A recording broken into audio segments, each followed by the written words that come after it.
So, as we can't do welcome meetings for parents this year, for obvious reasons, we've decided to put together a PowerPoint to address some concerns and see if we can answer some of the questions that you might have about working in Year 3. Obviously, I've had the class for a year now, so there shouldn't be too many surprises with how I work, or for me, how the children work. That will make it easier this year. But you may well have some concerns about what's going to happen in Year 3, how we're going to make sure the children catch up with their learning. So I'm hopefully going to answer some of those questions now. Okay. So, first thing I want to talk about is well-being. It's absolutely fundamental for the children's learning that we think about their well-being and make sure that they're in a happy and safe place. If they don't feel safe in themselves, obviously they're not going to learn.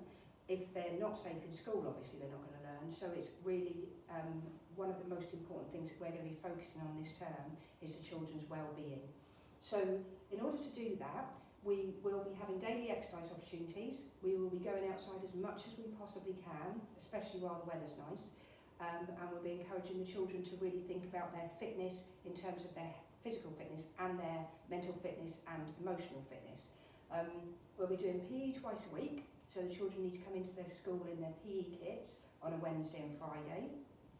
We have, luckily enough, we've got some new trim trail equipment which the children are loving, really helping to develop their resilience and their bravery and their perseverance and get a really good sense of achievement out there, because many of them couldn't manage to go over the top of the cargo net to start with, and now they have, so that's really positive for their whole physical and mental well-being. We'll be having a weekly chill session, so every Friday morning, more if it's needed, but definitely every Friday morning, we'll be having an opportunity for the children to just have a relax, have a rest, and talk about anything that's bothering them. There's lots of people in the school that they can discuss any worries with, and we're going to be really encouraging that to make sure that they feel happy and safe in school. We've also, in Year 3, we've introduced some mindfulness activities where the children learn about calming strategies if they're feeling stressed or unhappy. We've taught them some breathing activities and some breathing strategies, and they choose which one they like the best, and then if they do find themselves becoming overwhelmed or being unhappy, they can take themselves away and calm and then come and discuss it. Okay, so well-being is going to be absolutely a focal point for this term and ongoing. Okay, reading. Reading is obviously really important to the children's learning. It is going to be a little trickier to manage in school when we're not able to access all areas of the school, or when we're trying to limit how much equipment the children have. So, what I would like the children to do is to bring their reading books in every time they finish a book, and I will endeavour to change them on the day they finish them. Obviously that is dependent on whether I can access the actual book storage area. We've got some books in the classroom now, but I would endeavour to change them every time they bring them in. If for any reason they don't change them on one day, I'll just keep them in the room and they'll be able to change them the next day. But if you could bear with us on that, because it's not going to be possible for me to change all their books all the time. It's dependent on what staff we've got, it's dependent on what areas of the school we're able to access at the time. Children read with an adult every single day. It won't necessarily be their home reading book. It could be something that they've written themselves. It could be a sentence in their English books. It could be something on the board. But we hear children read every single day. Obviously, we don't have the opportunity to record everything we hear, but what we will do is be recording in their home reading journals on a sticker whenever we hear them read their home reading books. That has been deemed the safest way to record what we're doing without touching their books too much. Okay, so they will still be heard to read, but it might just be a little bit different to start with.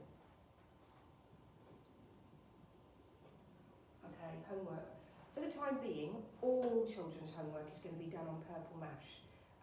This obviously limits how many books are going home or coming back into school, and it also means that if the children make something for homework, their photos can be uploaded to Purple Mash rather than bringing something into school, because if anything comes into school, we have to isolate it for 72 hours before we can do anything with it, and then it has to stay only in our classroom. So the best thing to do is to do all their homework online, and then we don't have to have that worry about things coming backwards and forwards from school. I'll show you how to use Purple Mash again in a minute, just in case you've forgotten, and I can provide obviously logins. If anybody's lost their login, just let me know, and I will stick it in their reading book. Okay. Right, our topics for this year. This is what I'm planning to teach the children, but this is subject to change depending on what happens. There's been a bit of a move around. I've moved some topics around because they fit better at different times of the year. I feel they fit better at different times of the year, or because I feel that the children might benefit from that given the recent lockdown. So the first one is Stone Age to Iron Age. This is quite an engaging topic and one that I thought the children would really get into when they first came back to school. So that's our first topic, learning all about everything that happened, well, I think, what happened between Stone Age and Iron Age. The next topic, this is a different one. This is Fit for Life, because I really want to encourage the children to continue that fitness idea. The next one is around Christmas is going to be Arctic Explorers. We'll learn all about the Arctic and people who went to the Arctic. The next one after Christmas is going to be Don't Forget Your Passport. Next one, Reduce, Reuse and Recycle. And the final one of the year is The Romans Are Coming. This is what we're planning, but if anything happens, if anything changes and we have to go into another lockdown, this will change and it will be more based on what the children need at the time. Okay, but that's what we're planning, and there will be on the website a curriculum map so you can see what we're doing for each of the subjects in each of the topics.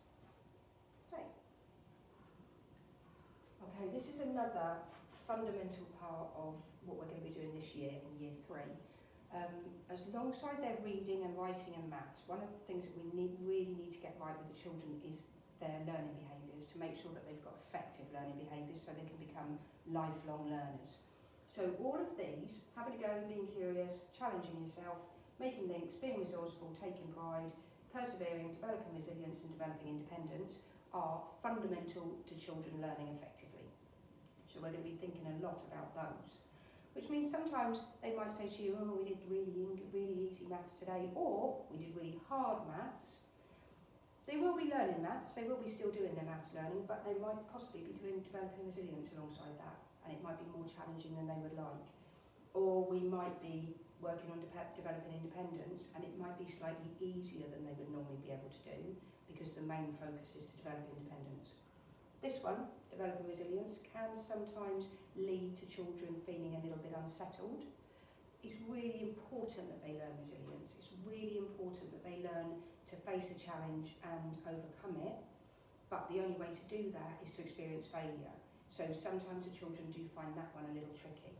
If you feel that they're finding it too tricky, give me a ring, we can have a chat about it. But that is one that they sometimes find a bit tricky. Okay. If you have any questions, you can either use the Purple Mash blog to communicate with me, or you can ring the school and I'll either ring you straight back, well, ring you back when I can, or we can arrange a meeting. We can have meetings, we just have to have them within the COVID restrictions. But if you do have any questions, please give us a ring. Don't sit there and worry about them at home, because we will probably have an easy answer. It might be something we haven't thought about that you can help us with, okay? Right, I'm just going to show you the Purple Mash blog, but if there's anything you're concerned about, anything you don't understand, or anything you want to talk about, do contact the school. Okay, so I'm going to have to move out the way for a minute because this whiteboard is not working very effectively today. Okay. When you go onto Purple Mash, this is what you'll see. You'll have a screen like this. In order to access the blog, you have to go onto sharing. I don't think the whiteboards work. Oh, it is working now. You have to go onto shared blogs, and then you have to go onto here, which is the Year 3 Home Learning page. When you click on the Year 3 Home Learning page, you'll find this is where I'm going to set the work. When you are saving your work, I'll go back. When you're saving your work, if you go into work, into this tab up here, it's got my work, which is mine. It's got the class work, group work, school work and staff work. If you go into class, which it won't let me do. Okay, open it. To use the mouse, it's not liking that for some reason. And go into green class, because we're green class now. It comes up with, I'm not going to click on it, but it comes up with all the pupils' names here. Comes up with all the pupils' names there. and you can find your name and save your work in your folder. Okay? Okay. That's how you use Purple Mash. If you can't upload a photo for any reason, if you're finding it tricky to upload a photo, just stick a little note on the blog to tell me what work you've been doing. So if you've made a lovely cookies with your children and they worked hard on it, if you could just put a note on the blog to say we made some cookies, you don't have to upload a photo if it's tricky, because that does take a bit of time sometimes. Okay, right, so welcome to year 3. I think it's going to be a fantastic year, but obviously it's going to be a strange start to the year for all of us. So please, if you've got anything you're worried about, come and talk to us, because we probably will be able to help you with it. Okay?